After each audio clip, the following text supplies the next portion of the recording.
The fleet's overall mission was successful. Each new voyage brought new trade connections and new merchandise. Zheng He wove an international network of diplomatic relations. It was not a matter of missionary zeal. For him and his contemporaries, faith was the personal decision of each individual. His European successors saw it differently. Taking all their expeditions together, the crews sailed 50,000 kilometers. They represented a cross-section of Chinese society in the Ming era. To be able to repair any damage at sea, there were shipbuilders, smiths, scaffold and other tradesmen. They were all part of the mission to spread the name of China throughout the world. It wasn't colonies, but tribute that made China the greatest power in Southeast Asia. After every voyage, foreign envoys journeyed to Peking with precious gifts and exotic animals. In 1421, the arrival of the fleet coincided with the inauguration of the new Imperial Palace in Peking. On New Year's Day, the new capital was full of people from all over China who had come to congratulate the Emperor. Over 1,000 envoys from 30 countries brought presents. There weren't only East Asians, but also Persians, Arabs and Africans. The expeditions had opened China's eyes to the outside world and extended her knowledge of it.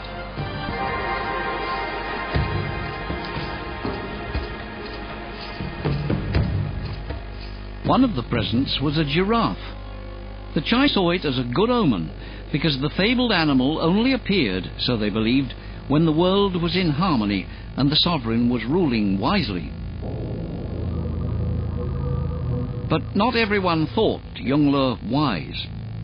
The imperial court was divided to two camps. Near the end of his reign, he was increasingly surrounded by critics of his objects. In 1424, 3 years after the inauguration of his palace, chroniclers recorded the death of the emperor at the age of 65. His body lay in state in the Forbidden City for 100 days. China mourned his loss. For Zheng He, the emperor's death was a heavy blow. He had lost his greatest patron. A bitter fight broke out at court as who should succeed Yongle, and during his reign there had been mounting criticism of the cost of the fleet.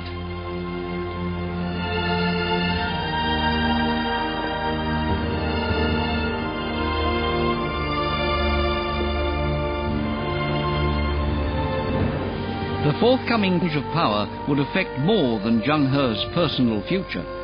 The future of the fleet depended on it too.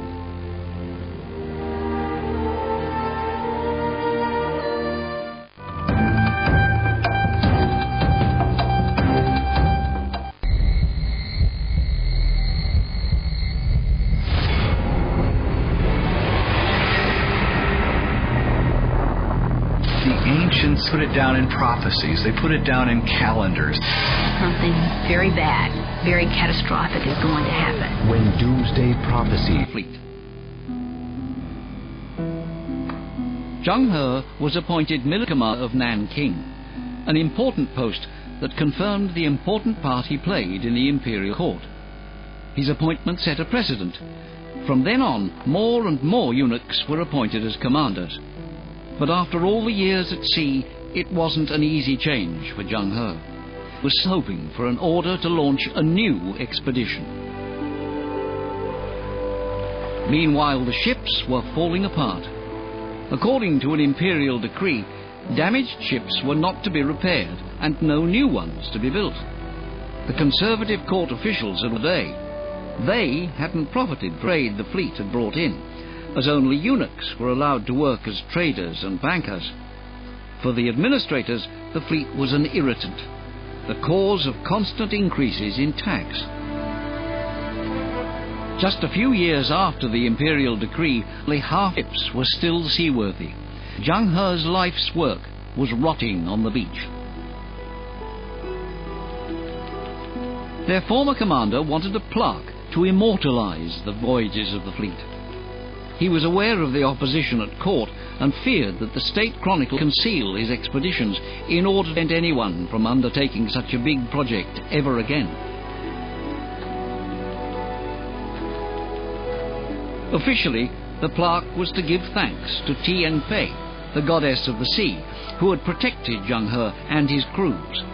But for Zheng He, it was also an opportunity to record his expeditions for posterity.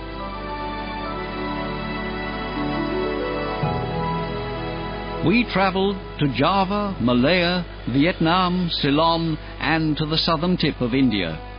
From there we sailed to Hormuz, Aden, and even to Mogadishu. We travelled to over 30 kingdoms, both great and small.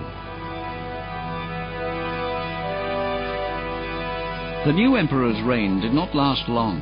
He was succeeded by a grandson of Yongle, Zhu Jianji. He wanted to carry on his father's great achievements, but he had to wait.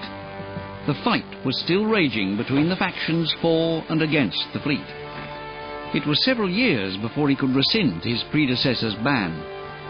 Concerned about China's dwindling influence, he wanted to widen the reputation of the Ming dynasty, and he wanted to restore relations with the countries of Southeast Asia.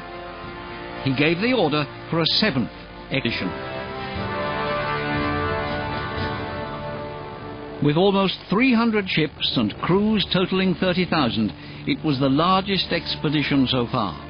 Once again, the treasure ships were to bring back the world's luxury goods and to demonstrate China's greatness. The Emperor's decree of 1430 left no doubt as to his goals. Everything must start again from the beginning. With this order, I send the eunuch Zheng He out to bid the countries beyond me to show respect to the Heaven Kingdom.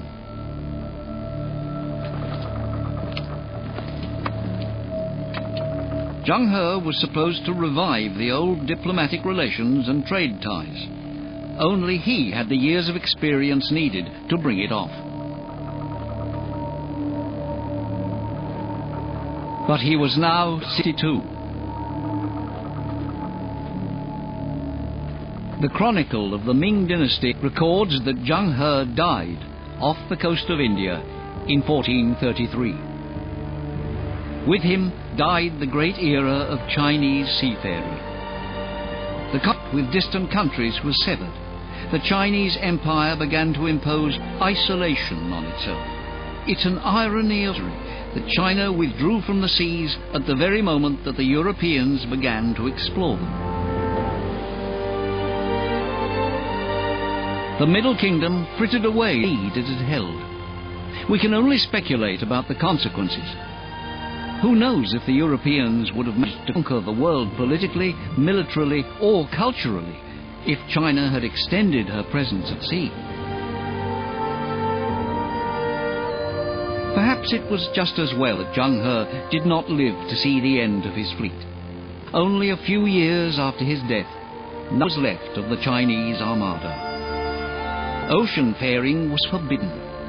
If the emperors of China had not let their fleet rot, but had trained succeeding generations in the tradition of the Grand Eunuch Zheng He, history might have taken a different course. If the Portuguese had entered an intact Chinese naval empire, would they have been able to found a European outpost on China's own coast? What remains is the memory of the deeds of Zheng He and his seafarers, and the memories of a time when the door to world supremacy stood open for China. But in contrast to the Europeans, the Chinese Empire never had the notion that there was a new world that they could colonize. China ruled on foreign shores only as long as her magnificent junks saved the seas.